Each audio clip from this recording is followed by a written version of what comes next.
I live in New York City, and it's okay there. I live in a nice building. I never lived in a nice place before. When I was growing up, I had no money. I mean, my mom didn't. Didn't matter. I was a child. But I'm not used to it because it's nice. There's like a pretty courtyard with flowers and a fountain with little marble boys pissing. I don't know. What is it with fountains?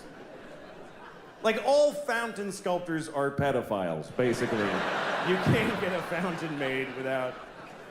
Can you make me a fountain? Yes, I'll get started right away. Oh, yes! Yes! It's finished!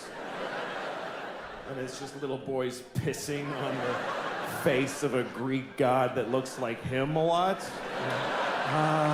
Piss on me forever!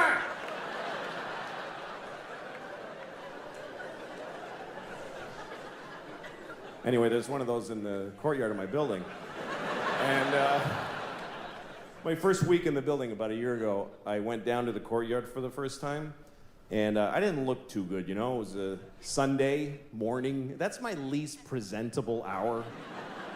There's a lot of, just stains, just like, food and me and whatever. And so I'm sitting there. So, shut up. Oh. Anyway, so there I was.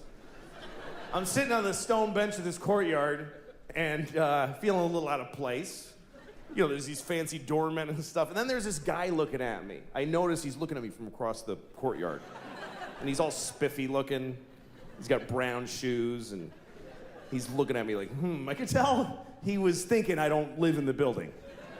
He thinks I just wandered in off the street and sat in the courtyard. I could tell he's thinking of coming over and dealing with me on his own. And I'm sitting there thinking like, oh, please do that. Yes, please, come on.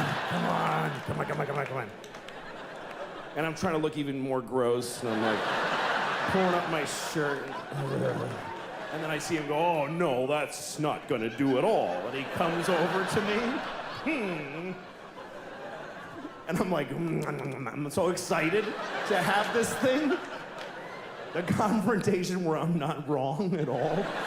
And he thinks I am. So he comes over, says, excuse me, do you live in this building? And I said, no. Because why not start there? I said, no. He goes, well, then what are you doing here? And I said, I just need to rest. I'm having a hard time.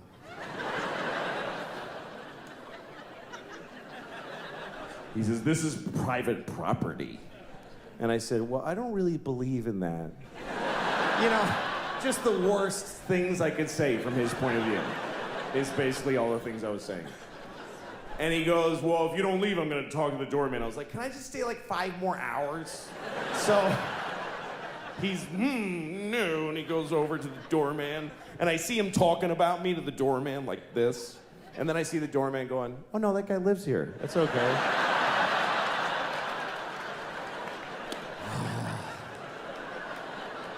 And the look on his face, it was just so, this beautiful cocktail of anger and confusion. It's like I had invented a new way to hurt somebody's feelings. That's how excited I was.